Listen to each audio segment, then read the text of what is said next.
നേരത്തെ P V Anwar MLA 24-മായി സംസാരിച്ചപ്പോൾ അദ്ദേഹം പറഞ്ഞത് നിലമ്പൂരിൽ ഇപ്പോഴുള്ളൊരു പ്രശ്നം നിലമ്പൂരിൻ്റെ കിഴക്ക് ഭാഗം നീലഗിരി മലകളും അതോടൊപ്പം തന്നെ വടക്ക് കിഴക്ക് ഭാഗം വയനാടുമാണ്. അതുകൊണ്ട് തന്നെ വയനാട് ഉണ്ടായിട്ടുള്ള ഉരുൾപൊട്ടൽ ദുരന്തത്തിൻ്റെ ഒരുപക്ഷെ അതിലൂടെ മൃതദേഹങ്ങളൊക്കെ ഒഴുകി വരുന്ന ഒരു അനുഭവം മലപ്പുറത്തെ സംബന്ധിച്ചുണ്ട് എന്നതാണ്.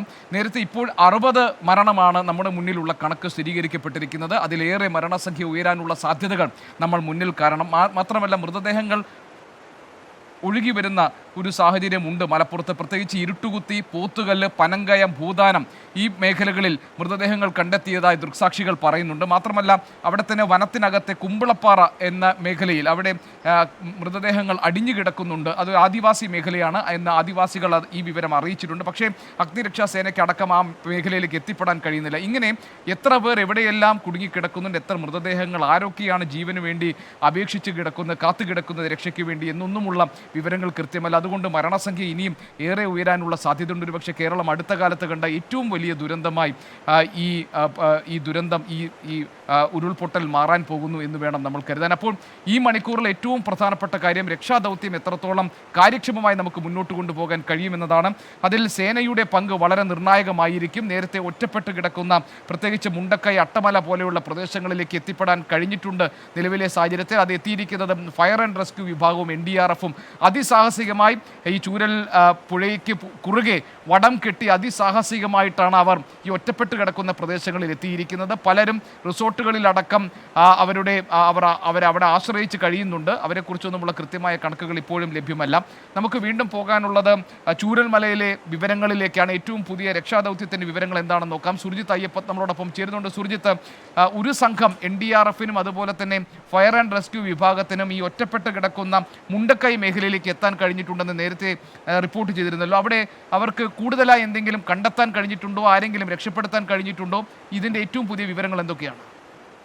ഭക്ഷണ സാധനങ്ങൾ എത്തിക്കാനുള്ള ശ്രമമാണ് ഇപ്പോൾ നടന്നുകൊണ്ടിരിക്കുന്നത്. ഒരു ചെറു സംഘം അവിടേക്ക് എത്തിയിട്ടുണ്ട്, പക്ഷെ പൂർണ്ണ തോതിൽ ആയിട്ടില്ല എന്നുള്ളതാണ് ഏറ്റവും പ്രധാനപ്പെട്ട കാര്യം. മുണ്ടക്കൈ ഇപ്പോഴും ഒറ്റപ്പെട്ട മേഖലയാണ്.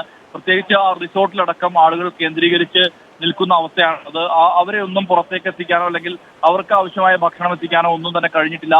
ഇടയ്ക്കിടെ മൃതദേഹങ്ങൾ ഇവിടെ നിന്നും ലഭിക്കുന്ന ഒരു സാഹചര്യമുണ്ട്. പല ഭാഗങ്ങളിൽ നിന്നും, അതായത് ഈ പുഴ വന്നടിഞ്ഞ പ്രദേശങ്ങളിൽ മൃതദേഹങ്ങൾ കിട്ടുന്ന അവസ്ഥയുണ്ട്. എന്തായാലും വലിയ തരത്തിൽ ഉള്ള തിരച്ചിൽ നടന്നുകൊണ്ടിരിക്കുകയാണ്. ഫയർഫോഴ്സും NDRF-ഉം അതോടൊപ്പം തന്നെ പോലീസും സന്നദ്ധ പ്രവർത്തകരും എല്ലാം ഒരുമിച്ച് ചേർന്ന് ഒരുമയായി നിന്നുകൊണ്ടാണ് ഇപ്പോൾ ഈ രക്ഷാപ്രവർത്തന നടപടികൾ ഇവിടെ നടത്തിക്കൊണ്ടിരിക്കുന്നത്. ആരൊക്കെ കുടുങ്ങിക്കിടക്കുന്നുണ്ട് എന്നുള്ള കാര്യത്തിൽ ഇനിയും വ്യക്തതയില്ല. പല ഭാഗങ്ങളും വീടിന്റെ ഉൾപ്പെടെ പല ഭാഗങ്ങളും മണ്ണിലടിയിലായിട്ടുള്ള അവസ്ഥയാണുള്ളത്. മൃതദേഹങ്ങൾ പല മേഖലയിൽ നിന്നും ഇപ്പോഴും കിട്ടിക്കൊണ്ടിരിക്കുന്ന ഒരു അവസ്ഥ കൂടിയുണ്ട്. മരണസംഖ്യ 50 കടന്നു എന്നുള്ളതും ഞെട്ടിപ്പിക്കുന്ന വിവരമാണ്. ഈ നേരത്തെ പറഞ്ഞ ആ സംഖ്യയിൽ നിന്നും മരണസംഖ്യ ഉയരുന്ന പശ്ചാത്തലം കൂടിയുണ്ട്. കാരണം ഇവിടെ നിന്ന് മൃതദേഹങ്ങൾ ലഭിച്ചുകൊണ്ടിരിക്കുകയാണ്. അതുമൂലം ഇത് പ്രധാനമായും ഈ മേഖല കേന്ദ്രീകരിച്ച് വലിയ രീതിയിലുള്ള തിരച്ചിൽ ഇപ്പോഴും തുടരുന്ന സാഹചര്യമുണ്ട്. മഴ കനക്കുന്നത് വലിയ രീതിയിലുള്ള ആശങ്കയാണ്. ഇത്ര നേരം മഴപ്പെയ്ത്ത് അത്ര കാര്യമായ രീതിയിൽ ഉണ്ടായിരുന്നില്ല. ഇപ്പോൾ വലിയ അളവിൽ മഴ ഇവിടെ പെയ്തുകൊണ്ടിരിക്കുകയാണ്. അത് രക്ഷാപ്രവർത്തനത്തെയും സാരമായ രീതിയിൽ തന്നെ ബാധിക്കും. നേരത്തെ പുഴയിൽ അല്പം നീരൊഴുക്ക് കുറഞ്ഞൊരു സ്ഥിതി ഉണ്ടായിരുന്നു. പക്ഷെ അതല്ല, ഇനി മഴ കനത്തു പെയ്യുമ്പോൾ നീരൊഴുക്ക് കൂടാനുള്ള സാധ്യതയുണ്ട്. വീണ്ടും സുർജിത്ത്, ഒരു കാര്യം, ഈ ചൂരൽമലയിലോ അതല്ലെങ്കിൽ മുണ്ടക്കൈയിലോ അട്ടമലയിലോ എവിടെയെങ്കിലും രക്ഷാദൗത്യത്തിന് ആളുകളെ രക്ഷപ്പെടുത്തി ഈ സുരക്ഷിത ഇടങ്ങളിലേക്ക് മാറ്റാൻ കഴിയുന്നുണ്ടോ ഇപ്പോൾ? അത്തരത്തിൽ ഒരു രക്ഷാപ്രവർത്തന നടപടികൾ കടക്കാൻ വേണ്ടി കഴിഞ്ഞിട്ടില്ല. ആകെ നടത്തിയ രക്ഷാപ്രവർത്തനത്തിന്റെ ദൃശ്യങ്ങൾ പുറത്തു വന്നത് ഒരു ആളെ, പുഴയിൽ അകപ്പെട്ട ഒരാളെ രക്ഷപ്പെടുത്തിയ ആ ഒരു സംഭവമാണ്. അത് മുണ്ടക്കൈയിൽ ആണ് നടന്നത്. അതായത് പുഴയുടെ മറുകരയിൽ ആ കരയിലേക്ക് ആളെ രക്ഷപ്പെടുത്തുന്ന ആ ഒരു ദൗത്യം മാത്രമാണ് ഇപ്പോൾ പൂർത്തിയാക്കുന്നത്. അങ്ങനെയാണെങ്കിൽ സുർജിത്ത്, ഇനിയും നമ്മുടെ മുന്നിൽ വെല്ലുവിളികൾ ധാരാളമുണ്ട്. കാരണം ഇപ്പോൾ ഉച്ച കഴിഞ്ഞ് വൈകുന്നേരമാകുന്നതോടുകൂടി മഴ ഒരുപക്ഷെ കനക്കുമെന്ന് അറിയുന്നു. അങ്ങനെയാണെങ്കിൽ വെളിച്ചമില്ലാതെ വരുന്ന സാഹചര്യം, രാത്രി ഇരുട്ടാകുന്നതോടുകൂടി രക്ഷാദൗത്യത്തിനൊക്കെ അത് കൂടുതൽ വെല്ലുവിളികളും പ്രതിസന്ധികളും ഉണ്ടാക്കില്ലേ? എന്താണ് അവിടെ ഒരുക്കിയിരിക്കുന്ന ഒരു പദ്ധതി? എന്താണ്, എങ്ങനെയാണ് സൈന്യവും മറ്റ് NDRF അടക്കമുള്ള പോലീസും റവന്യൂ വകുപ്പും എല്ലാം ചേർന്ന് ഈ രക്ഷാദൗത്യത്തെ എങ്ങനെ മുന്നോട്ട് കൊണ്ടുപോകാനാണ് അവർ പദ്ധതി ഇട്ടിരിക്കുന്നത്? മഴ കനത്ത് തന്നെ തുടരുകയാണ്. കാരണം ഇപ്പോൾ ഇത്ര സമയം മഴ വലിയ രീതിയിലുള്ള പ്രതിസന്ധി ഉണ്ടാക്കിയിരുന്നില്ല. ചാറ്റൽ മഴ മാത്രമാണ് ഉണ്ടായിരുന്നെങ്കിൽ ഇപ്പോൾ മഴ കനക്കുകയാണ്. അത് ബുദ്ധിമുട്ടായി നിലനിൽക്കുന്നത് രക്ഷാപ്രവർത്തനത്തെയും ബാധിക്കും. ഇവിടെ വൈദ്യുതി എന്ന് പറയുന്നതില്ല, നേരത്തെ തന്നെ ഇല്ല. ഇവിടുത്തെ വൈദ്യുതി ബന്ധം പൂർണ്ണമായും സ്തംഭിച്ചിരിക്കുകയാണ്. പോസ്റ്റുകളെല്ലാം തന്നെ തകർന്നു വീണിരിക്കുകയാണ്. അതുകൊണ്ട് തന്നെ ഇവിടെ നിലവിൽ വൈദ്യുതി ഇല്ലാത്തൊരു സ്ഥിതിയുണ്ട്.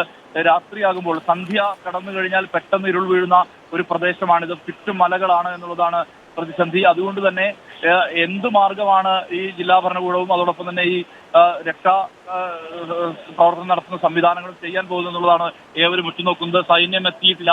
സൈന്യം എത്തിക്കഴിഞ്ഞാൽ സ്വാഭാവികമായും സൈന്യം എന്താണ് നടപടി? ബെയിലി പാലം ഉൾപ്പെടെയുള്ള പെട്ടെന്ന് തീർക്കാവുന്ന രീതിയിൽ ബെയിലി പാലം അടക്കം നിർമ്മിച്ചുകൊണ്ട് വേഗത്തിൽ ആളുകളെ ഇവിടേക്ക് എത്തിക്കുമോ എന്നുള്ളതാണ് അറിയേണ്ടത്.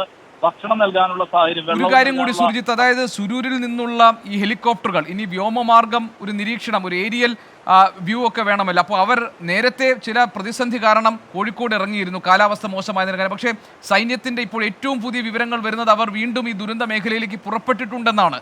അതിനെന്തെങ്കിലും പുതിയ വിവരങ്ങളുണ്ടോ? അത്തരം വിവരങ്ങൾ നമുക്ക് ലഭിച്ചിട്ടില്ല. ഇവിടെ എത്തിയാൽ പോലും എങ്ങനെയാണ് വ്യോമനിരീക്ഷണം സാധ്യമാവുക എന്നുൾപ്പെടെയാണ്. കാരണം നന്നായി പുകമഞ്ഞ് നിലനിൽക്കുന്ന ഒരു സാഹചര്യമുണ്ട്. പുകമഞ്ഞിനൊപ്പം തന്നെ കനത്ത രീതിയിൽ മഴയും പെയ്യുന്നുണ്ട്. ഈ കാലാവസ്ഥ പ്രതികൂലമായ സാഹചര്യത്തിൽ ഏത് തരത്തിലാകും